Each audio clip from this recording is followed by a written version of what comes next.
Hey guys, it's Cyze. Just a little tidbit from me here before we get into the video. There's a selfless plug about Discord.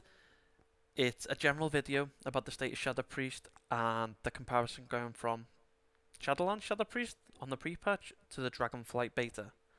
I hope you enjoy this one.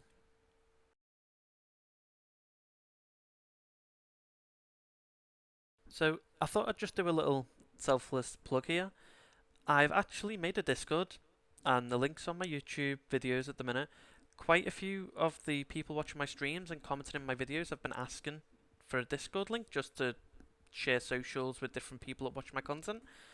If you join the Discord, you have access to talent builds, which I get regularly updated from the Shadow Priest Discord as well, with some minor tweaks in. I always put the tweaks in a note saying why I've changed it, what I think best, and the different things you can alternate them with.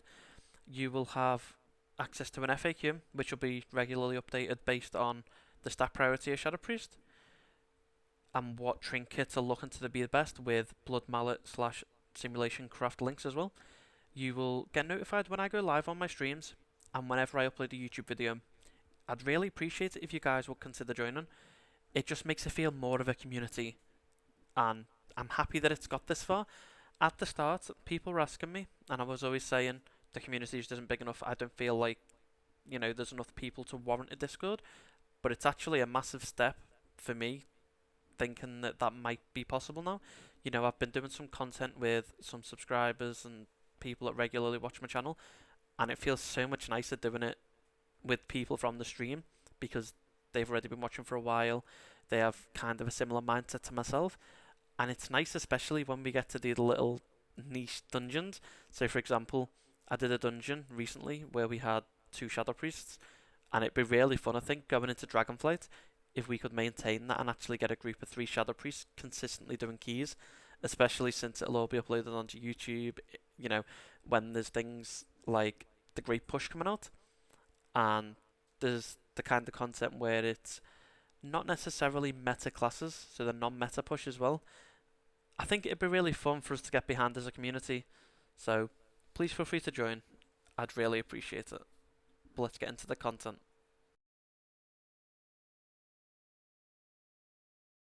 So just while the background video is going on, there will be cuts in and out going to the talents that I've picked, the kind of talents that have been changed going from live to the beta realms. It's generally just a comparison, just to see what changes going into Dragonflight hitting level 70 versus level 60 in the Shadowlands. It's nice having access to extra nodes, and I've had a conversation with quite a few people on the Discord where people are saying it won't change the playstyle of Priest, and I completely agree. You are right, the playstyle won't change much, but it'll feel nicer to play. Not in terms of the playstyle, but how rewarding some of these talents feel, and the fact that you have a lot more options. It sounds silly, but those extra 5 talent points actually make quite a big difference to your options that you have and what you can take going into different kinds of content. So, coming on to the beta, we actively lose out on our legendary item, our Covenant, and our Covenant abilities. So, we are losing out on Shadow Flame Prism, meaning that we have to talent into Inescapable Torment. We lose out on our Necrolord and our Holy Nova and Fleshcraft, which is kind of sad to lose out on that survivability from Fleshcraft and the buffs that you got from Marilith. But at the same time, the utility that we've got going into Dragonflight means we've got a lot of personals anyway.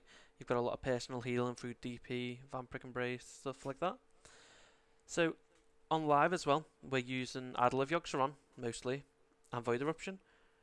On the beta, we now have access to Idol of Yogg-Saron and N'Zoth.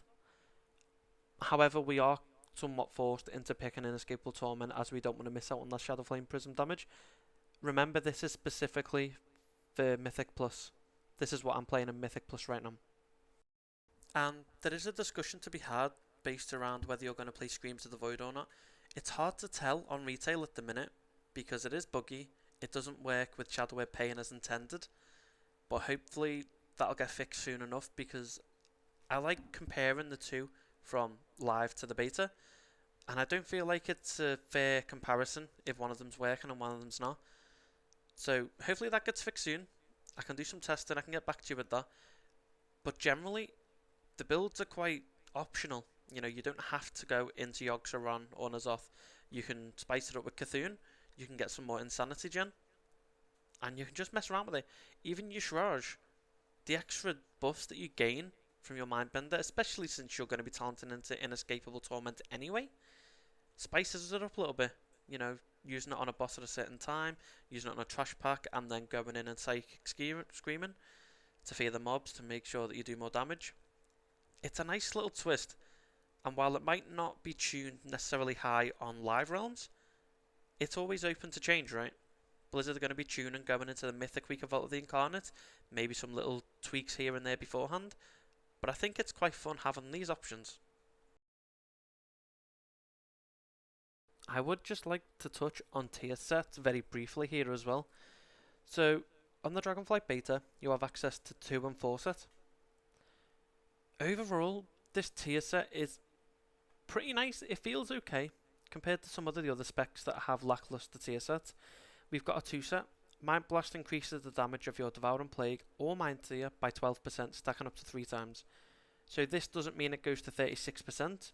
It means you get 3 uses of the 12% damage buff. That's roughly averaging out to about a 3.2% damage increase. Our 4 set, Devouring Plague and Mind Seer increase your haste by 4% for 8 seconds. Haste is amazing for Shadow. It always has been. It's going to continue to scale really well, especially now the crit isn't as important with the changes to Auspicious Spirits. But generally, this is a pretty nice 2 and 4 piece. So this overall gives us about 7.5% overall damage increase, which for a tier set as a borrowed power, it's a really nice increase. It's higher than what we normally see, and this is after nerf as well. So this was a lot higher. It's now been nerfed to bring it into line with other tier sets, and I can't complain. It feels pretty nice, but I don't know if the nerf was needed or not. You know, it would have been nice to have it. As a Shadow Priest main, we will always say it would have been nice to have the max amount, but I understand why they did it, considering it's the first tier of an expansion. They still want room to grow, and I don't think they want to be tuning classes around their tier set, which is extremely appreciated from me at least. I don't know about you guys, but I hate tier sets being such a massive increase in damage. But yeah, generally the tier set's quite nice. It's quite accessible. You know, it's an 8 boss raid, and other than the first 2 bosses, the next 4 drop it. So you can technically have your 4 set before you're progging the last boss. So that would be really nice.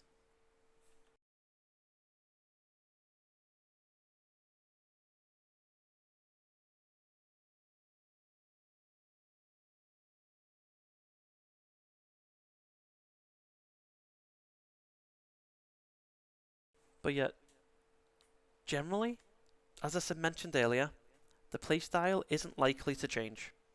But the feeling of how rewarding the spec is to play does change a little bit. You know, you see in this video, it's a pug group. It's hard to judge, but it's a 15. And throughout the dungeon, I'm relatively competing with a Windwalker Monk.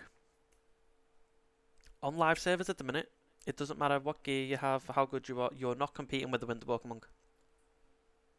So, to me, that's the sign of things to come. Even though it's a pug, you know, the people on the beta are testing things just the same as me. We're not perfect. But to be able to compete with a monk on the beta realms when it's not even possible on live realms at the minute, just because of the scaling and the fact that monks are doing ridiculous damage, it's nice. It's a nice feeling. And I understand people on the Discord are upset, and people are saying, you know, Shadow Priest isn't good. I think a lot of the animosity comes from the lack of replacement for Searing Nightmare. I think that's fair to say. A lot of people are frustrated that they took away Searing Nightmare, which was hell to play, like functionality wise. It didn't feel good, but it did damage. And there's the concept of doing a lot of damage makes a player feel good. And while we've been given Shadow Crash as a dot enabler, kind of, instead, and the fact that now we're fully funneled into Mindseer instead of the Searing Nightmare, Mindseer feels good to play. Mindseer feels like you do good damage. However, On the flip side, you've got the downside of it's proc reliant. You know, you're relying on these Mind Devourer procs in order to make the spec feel good in AoE. It's not really how a spec should be played, but it doesn't feel bad. Shadow Priest is doing good numbers, it's got somewhat good utility, and depending on the mindset that you have, you're able to be a pretty good team player, especially using VE at the right times, PI in your raid or party members, enabling you to do bigger pulls, help with survivability. People kind of forget the utility side of Priest. It's never really been a top tier meta class, apart from the little Surrender to Madness thing that we had in Legion, but that got took off us pretty quickly. Shadow Priest has always been a spec that scales really well at the end of an expansion or the end of a tier, when we've got access to a lot of haste, you know, a lot of gear, and we've got used to the muscle memory of reapplying the dots, getting into that rotation, and even understanding the dungeons. Understanding when you can use cooldowns in a dungeon or a raid, which comes naturally when you're progressing, will help out the spec a lot. And you know, it's a mentality thing. If you're thinking to yourself, you know, Shadow Priest doesn't feel good, I haven't got access to a lot of the other options that other specs have, I'm not doing incredible damage, you're not going to enjoy the spec. And that's fine, that's your opinion, it's all subjective. If you don't enjoy how it plays, you're going to play the spec worse. Everybody plays better on the class or spec that they enjoy. That's just human psyche. If you're enjoying what you're doing, you're more likely to want to improve it and get better. You'll look up guides, you'll look up fight POVs in order to be prepared. It's completely dependent on how you see the class.